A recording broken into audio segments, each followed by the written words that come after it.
안녕하세요. 예수의 이름으로 문안 안 드립니다.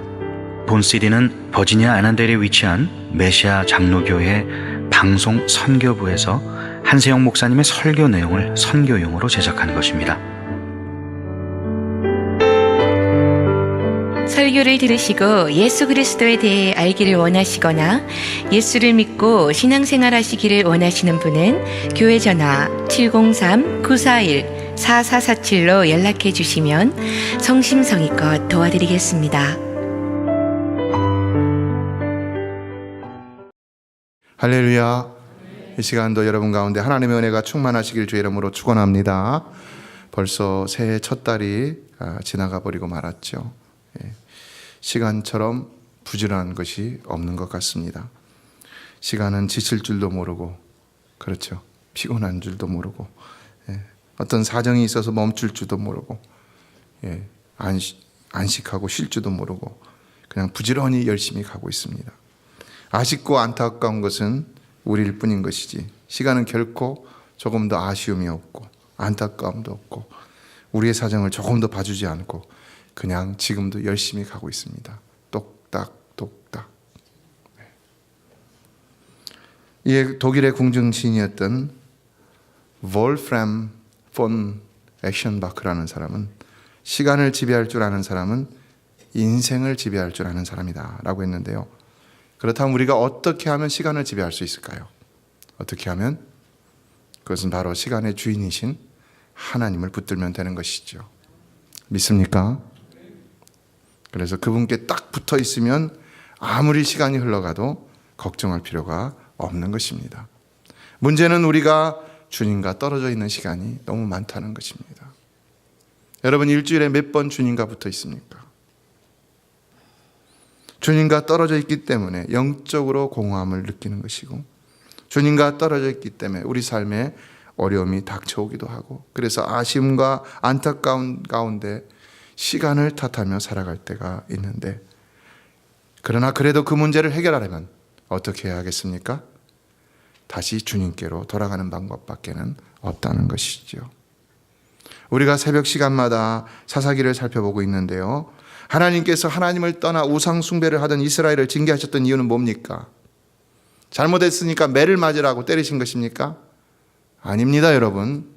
하나님이 여러분에게 고난을 주시는 이유는 여러분이 죄를 졌으니까 좀 매를 맞으라고, 그래서 고난을 주시는 것이 아닌 줄로 믿습니다. 이유는 뭡니까? 돌아오라는 겁니다. 여러분, 우리 자녀가 그렇잖아요. 좋은 말로 할 땐 잘 안 들어요. 근데 좀 격한 말로 하면 자녀가 듣기 시작해요. 그것도 안 들으면 좀 한 대 때리면은 정신 차리고 돌아옵니다. 왜 우리가 하나님 앞에 두들겨 맞아야 됩니까? 우리가 하나님 앞에 제대로 하지 않으니까. 아무리 하나님이 사인을 주셔도 우리가 하나님께 돌아가지 않으니까 하나님 정신 좀 차리라고 때리시는 거예요.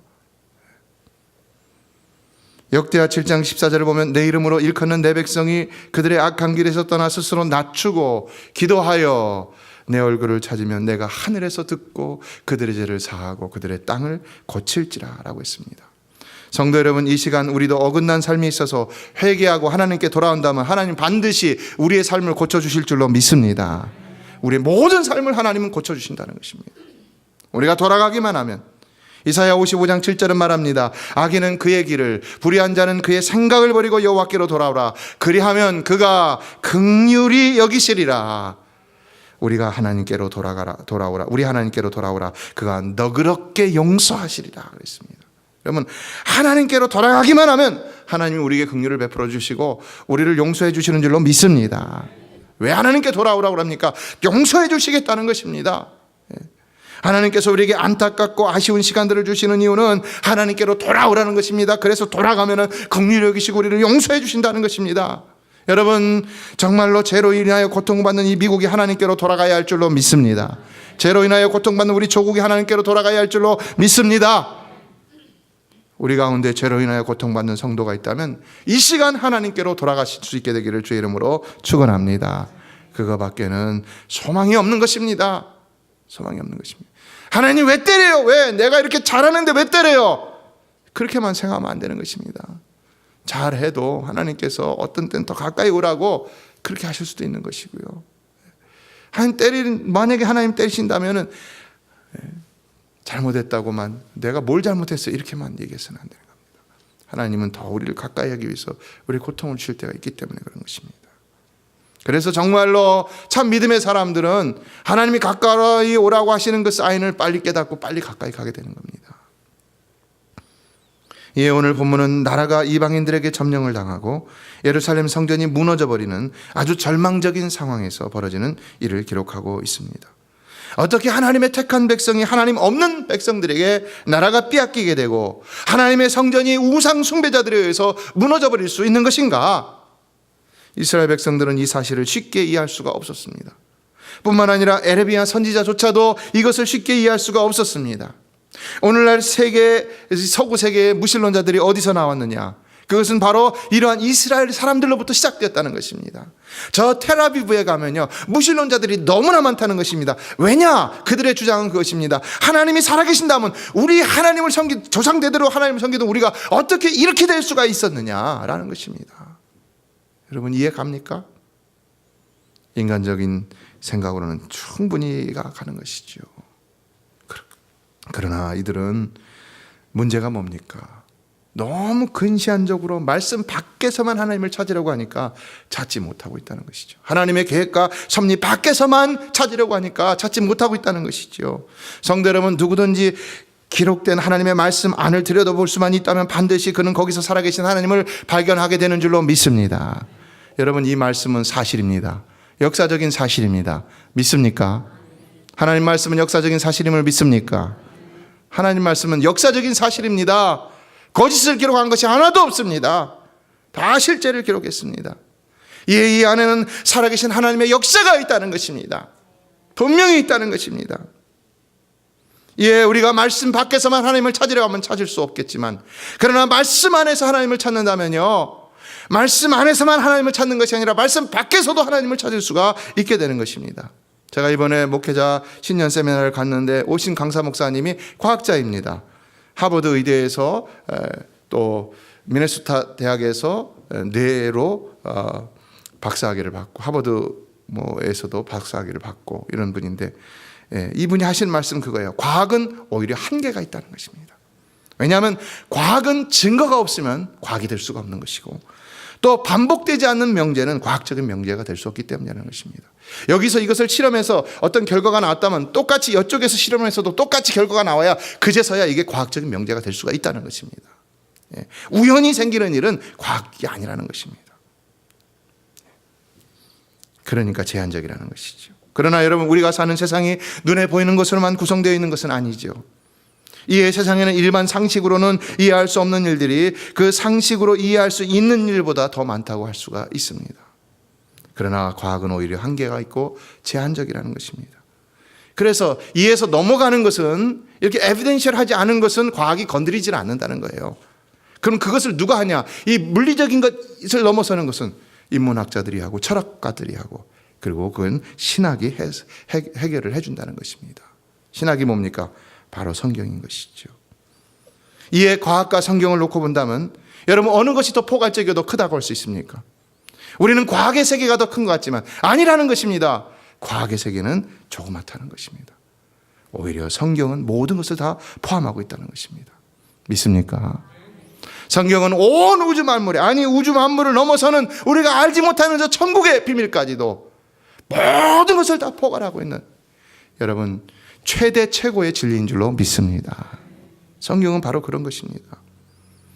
현재 과학적 명제로 인정되는 것도 더 나은 명제가 나오면 뒤바뀔 수 있는 것인데요. 그러므로 아직은 과학이 성경이 말하는 세계를 다 설명하고 이해하지 못하지만, 그러나 언젠가는 반드시 그 모든 성경의 비밀이 다 드러나게 될 날이 오게 된다는 사실입니다. 믿습니까?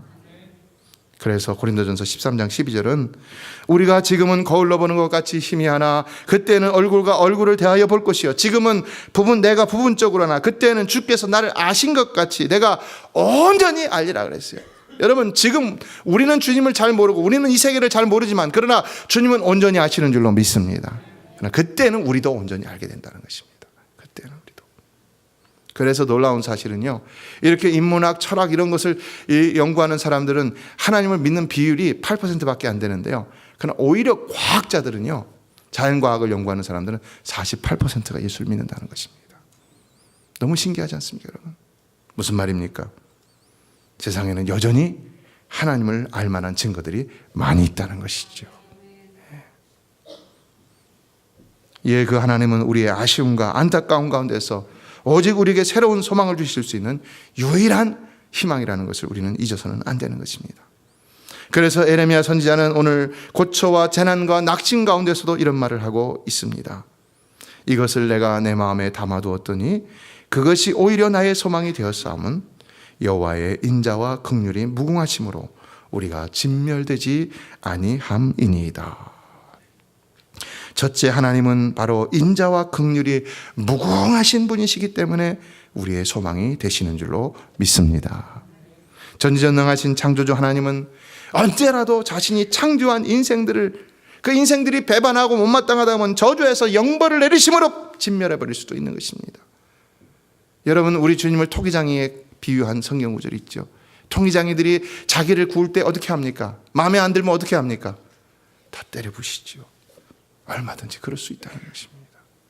그런데 도대체 그분께 무엇이 아쉬운 것이 있다고 이처럼 매일같이 그분을 배반하는 인생들을 가만 놔두지 않는다는 것입니까? 왜 쳐서라도 다시 돌이키게 하신다는 것입니까? 그것은 바로 그분 여호와 하나님은 인자와 긍휼이 무궁하신 분이시기 때문이라는 것입니다. 인자와 긍휼이 무궁하시다. 여러분 이해할 수 있습니까? 인자와 긍휼이 무궁하시다. 우리가 찬양을 할 때도 그러고요, 말씀을 볼 때도 그러고요, 중요한 건 그겁니다. 말씀을 들을 때도 그러고요, 여러분이 텍스트에 집중해야 됩니다. 전해진 말씀의 내용에 집중하시기 바랍니다. 인자와 긍휼이 무궁하시다. 생각해 보세요. 무슨 의미입니까? 인자와 긍휼이 무궁하시다. 엄청난 겁니다. 여러분, 오늘 저와 여러분 가운데 이와 같이 하나님의 인자와 긍휼이 없어도 살아남을 수 있는 사람이 있을까요? 누가 살아남을 수 있다고 생각하십니까? 하나님이 그냥 참으셔도 감사한 일이지만, 그러나 그분은 무궁한 인자와 긍휼로 참으신다는 것입니다. 무궁한 인자와 긍휼로. 그렇기 때문에 저와 여러분이 날마다 그분을 대적하고 배반하고 형편없이 굴어도 여전히 참으시고 인내하시며 오히려 우리를 가엾게 불쌍히 여기신다는 것입니다. 어떻습니까? 어떨 때 보면 우리가 굉장히 망나니 같죠. 그렇죠? 사람들 눈에 띄는 데서는 잘 모르겠지만 사람들 눈에 안 띄는 데서 막 혼자서 막 그냥, 그래도 하나님은 우리를 가엾게 여기신다는 것입니다. 왜냐? 그분은 인자와 긍휼이 무궁하신 분이시기 때문이라는 거예요. 이에 우리는 어떻게 그 흉악한 죄에 빠진 인간이 아직도 살아남을 수 있으며 또 그런 경우 고난은 왜 당하는지를 알아야 하는 것입니다. 바로 그것은 그분의 무궁하신 인자와 긍휼 때문이라는 것입니다. 바로 그 인자와 긍휼이 아직도 우리를 참아주시는 것이고 아직도 우리를 용서해 주시는 것이고 아직도 우리를 소망 가운데 놓지 않고 계시다는 사실입니다. 그래서 고난도 주시는데, 그렇기 때문에 대부분의 사람들은 다 어디서 살아계신 하나님을 만나게 되는 것입니까? 고난 가운데서 대부분 하나님을 만나게 되는 것을 볼 수 있다는 것입니다. 물론 말씀 가운데 깨달음으로 혹은 성령의 감화 감동으로 하나님을 알고 믿거나 그래서 교회에 나오게 되는 경우도 있지만, 그러나 대부분 사람들은 하나님이 살아계시기 때문에 경험적으로 고난 가운데서 하나님을 만남으로 예수를 만나게 되는 것을 볼 수가 있고 교회에 나오게 되는 것을 볼 수가 있습니다. 그러므로 이런 사람들이 오히려 하나님에 대한 확신을 가지고 더 하나님을 더 잘 섬기게 되는 것을 볼 수가 있는데요. 여러분, 이 시간도 아직까지도 예수 그리스도로 인격적으로 만나지 못한 사람들이 있다면 다 예수를 믿음으로 인격적으로 만나시기를 주의 이름으로 축원합니다. 그분을 만나야 됩니다. 그분을 만나야 됩니다.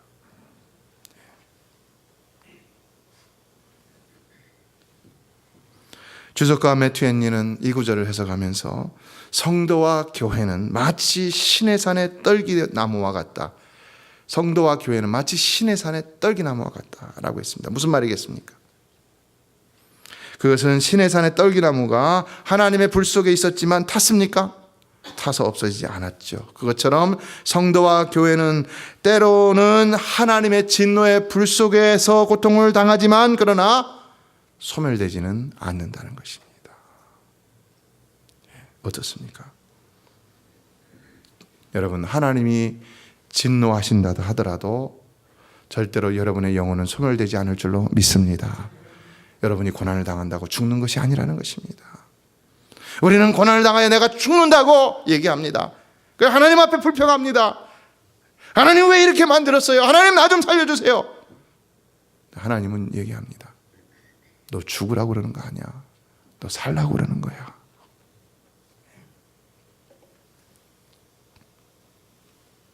그래서 우리가 어떻게 하든 그 품이 따뜻하든 차갑든 뭐 뜨겁든 우리가 그 품 안에만 거하면은 결코 소멸되지 않는 것입니다.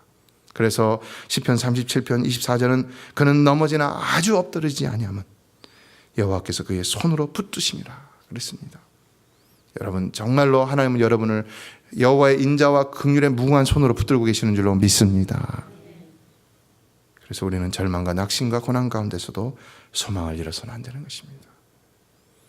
인생이 소망을 잃으면 여러분 가진 것이 무엇이 있습니까? 그렇지 않아도 없는데 소망을 잃으면 안 됩니다.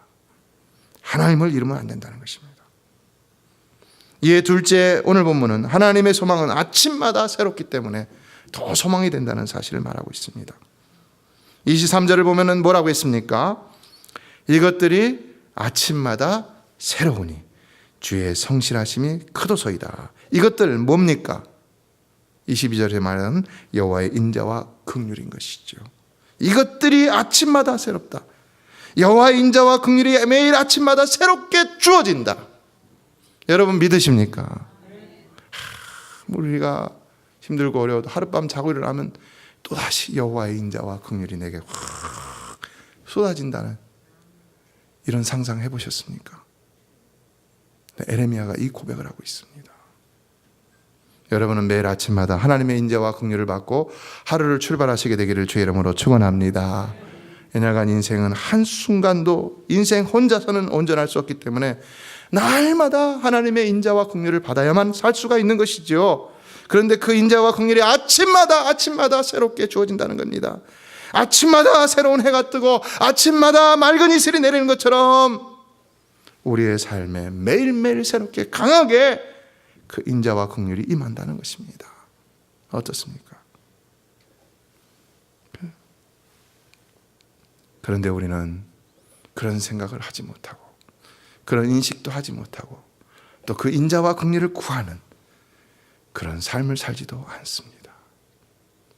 왜 이 참 중요한 것이 있는데 하루를 시작하기 전에 엎드려서 하나님의 인자와 긍휼을 구하고 그러므로 그 인자와 긍휼 가운데 하루를 시작하면 얼마나 우리의 삶이 힘이 있고 능력이 있고 은혜가 넘쳐서 우리가 알지 못하는 그 엄청난 일도 그 은혜로 말미암아 누리며 살아갈 수가 있게 되는데 왜 우리가 다른 것에는 마치 생명을 내 건자처럼 열심히 몰두하면서 이런 일에는 최선을 다하고 있지 않느냐는 것입니다. 왜 그런 것입니까? 안타까운 일이죠.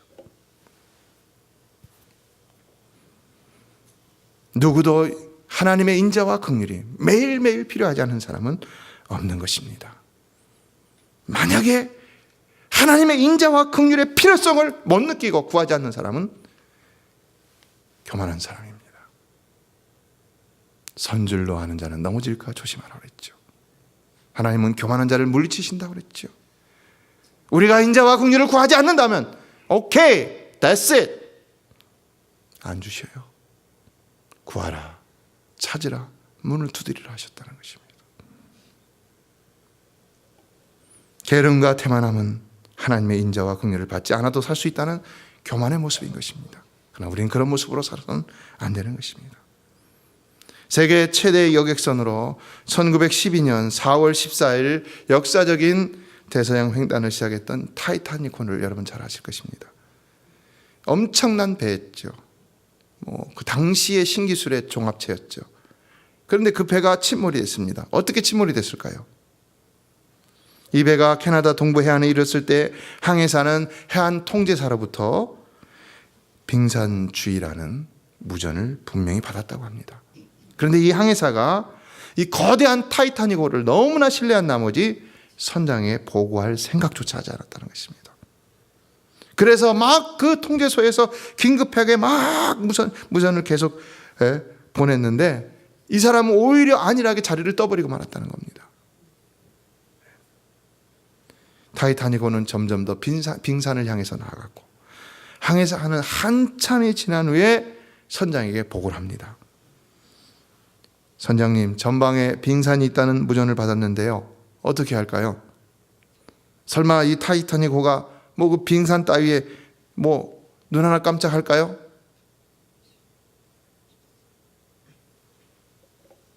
선장도 놀랍게도 이 항해사의 말에 맞장구를 쳤다는 것입니다.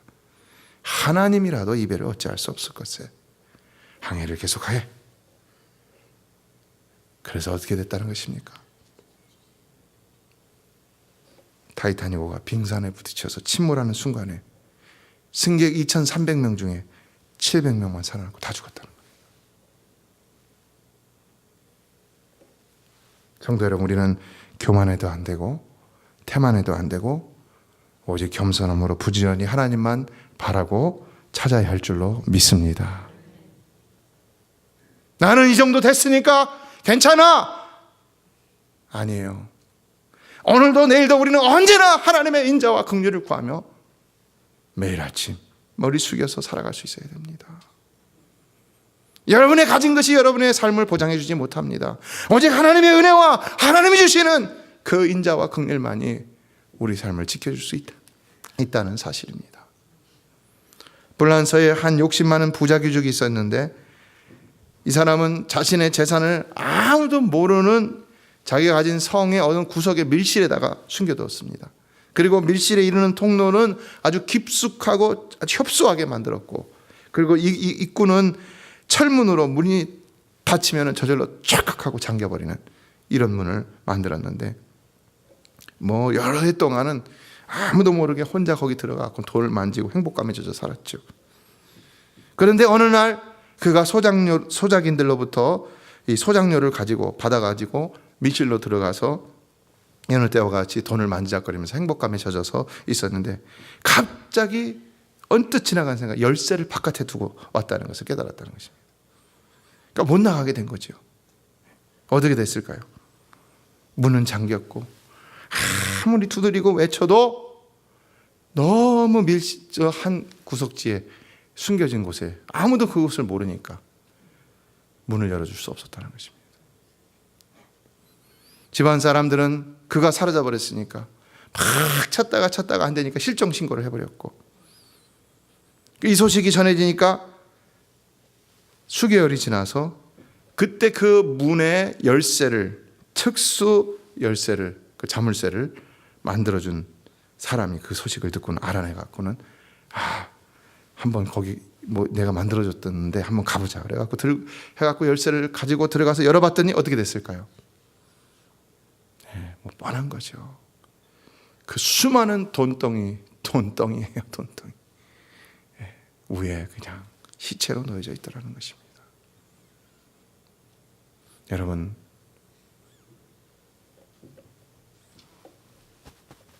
우리가 믿고 의지할 수 있는 것은 이 땅에 없는 줄로 믿습니다.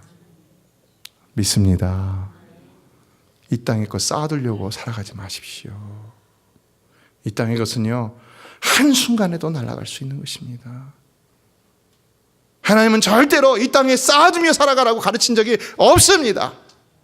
성경은 절대로 이 땅에 쌓아두며 살아가고 가르치는 적이 없습니다. 근데 왜 우리가 이 땅에 자꾸 쌓아두며 살아가려고 그렇게 발버둥을 치고 있습니까? 하나님을 그렇게 못 믿겠습니까?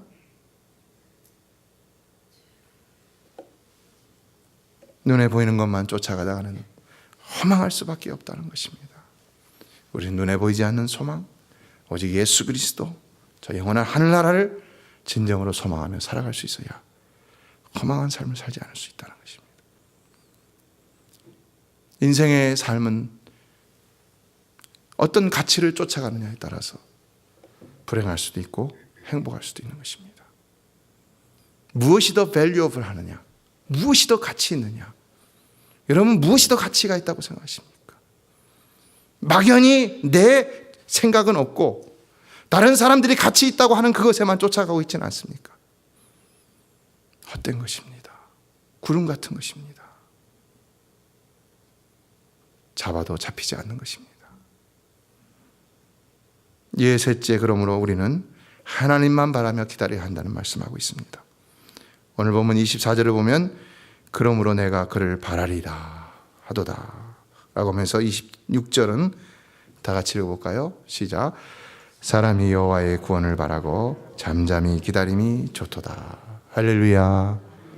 우리는 언제나 하나님의 구원을 바라고 잠잠히 기다려야 할 줄로 믿습니다. 오직 하나님밖에는 소망이 없기 때문인 것입니다.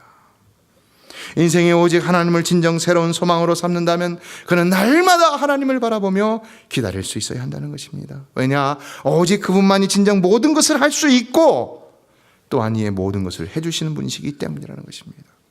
그래서 25절은 기다리는 자들에게나 구하는 영혼들에게 여호와는 선하시도다 라고 했습니다.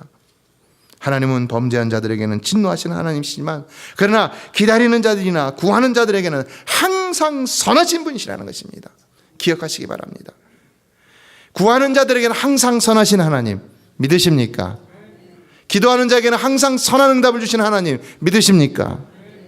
바로 그거예요. 그러니까 구하라는 겁니다.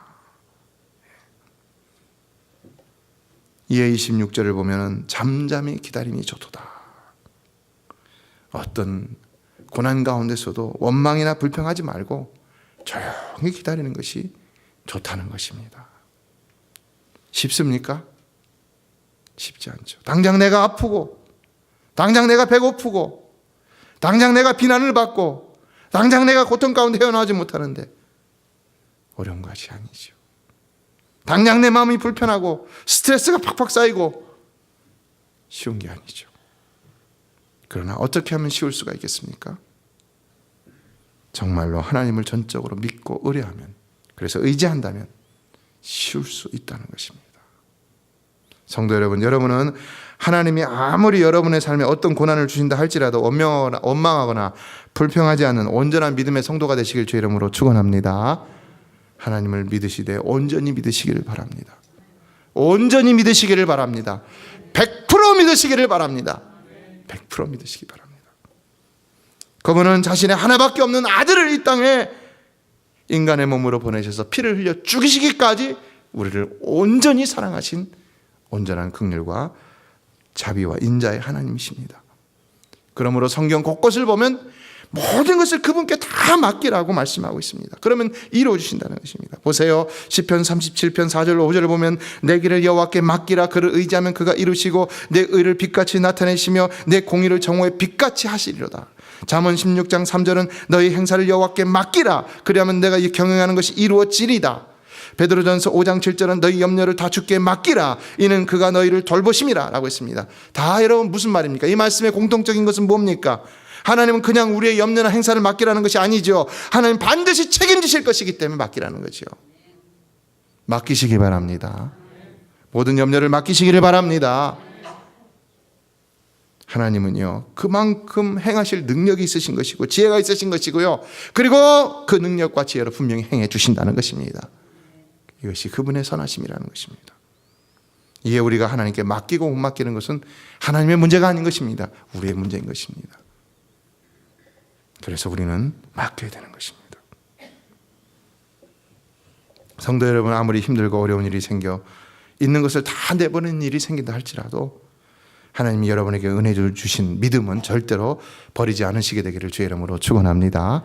그 믿음은 공짜로 얻었지만 그러나 그 어떤 비싼 값을 치르고 얻은 것보다도 비교할 수 없는 엄청난 가치를 가지고 있는 것입니다. 이에 정신분석학자 테오도로 루빈이라는 사람은 믿음은 이 세상에서 가장 큰 힘이다. 내가 그것을 말할 때 어떤 사람도 비웃지 못하도록 하라 그랬습니다. 여러분, 하물며 정신 분석학에서도 세상적인 믿음을 이렇게 큰 파워라고 얘기하는데 우리가 가진 믿음은 어떻습니까? 여러분, 세상에서는 믿음을 비웃어도 교회 안에서는 절대로 믿음을 비웃어서 안 될 줄로 믿습니다.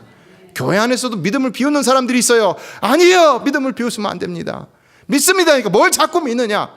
아니, 하나님을 믿는 것이죠. 하나님 믿는 것이죠.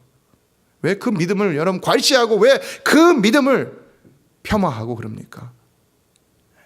그 믿음이 얼마나 대단한 믿음인데요. 지금 한국에서 불이 나갖고는 또 많은 사람들이 죽었다고 난리가 났죠. 예? 대부분의 거동이 불편한 고령의 환자들이기 때문에 더 참사가 컸다고 하는데요. 관리를 잘하지 못한 그런 이유가 근본적인 이유를 할 수 있겠죠. 또 이건 다른 이야기인데요. 화재가 났는데 낮잠을 자던 어린아이가 불이 났다는 소리에 정신없이 3층 꼭대기 옥상으로 뛰어 올라갔습니다. 보니까 불길은 밑에서 막 올라오고 연기가 자욱하고, 그런데 또 보니까는 밑에서 사람들이 막 담요 같은 걸 가지고 나오고 내구탱이를 붙잡고서는 야, 뛰어내려 우리가 받아줄 테니까 뛰어내려 안타까운 마음으로 소리를 지릅니다. 네 아이가 겁나죠? 못 뛰어내립니다. 그러니까 또 막 뛰어내리라고 막 그럽니다. 그랬더니 이 아이가 막 엉엉 울기만 합니다. 못 때려. 그런데 갑자기 놀라운 일이 벌어졌습니다. 장사를 나갔던 어머니가 와갖고는 예, 엄마 여기 있다. 그러니까 얘가 벌쩍 뛰어내려봤다는 것입니다.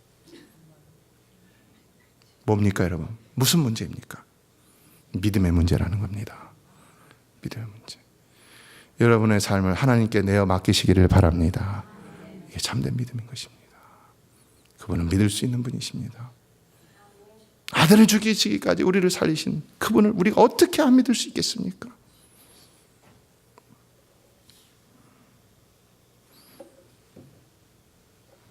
여러분은 항상 믿음으로 하나님의 음성을 듣고 즉시로 행하시기를 주의 이름으로 축원합니다.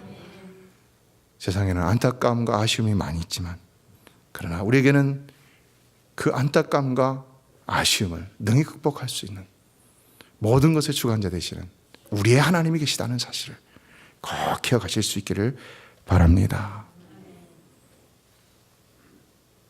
말씀을 맺습니다. 빠르게 흐르는 시간 속에서도 하나님께 소망을 두고 살아가는 우리, 어떻게 살아가야 한다는 것입니까?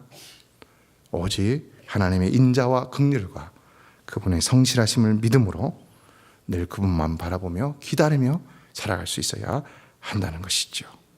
여러분, 남은 한 주간도 이와 같은 믿음과 소망의 기다림으로 하루를 살아가시다가, 한 주간을 살아가시다가 놀라운 하나님의 은총을 맛보는 복된 삶이 되시기를 주의 이름으로 축원합니다. 메시아 장로교회는 아난데일 236 리틀 리버 턴파이크 선상에 있으며 디자인 안경과 알라딘 서점 옆에 있습니다. 주소는 4313번 마크햄 스트리트, 애난데일, 버지니아 22003입니다. 성경은 주 예수를 믿어라. 그리하면 너와 내 집이 구원을 얻으리라 하셨습니다. 이 CD를 들으시는 분께서 예수를 믿지 않으셨다면 꼭 예수를 믿고 죄악된 세상에서 구원을 받을 수 있도록 기도하겠습니다.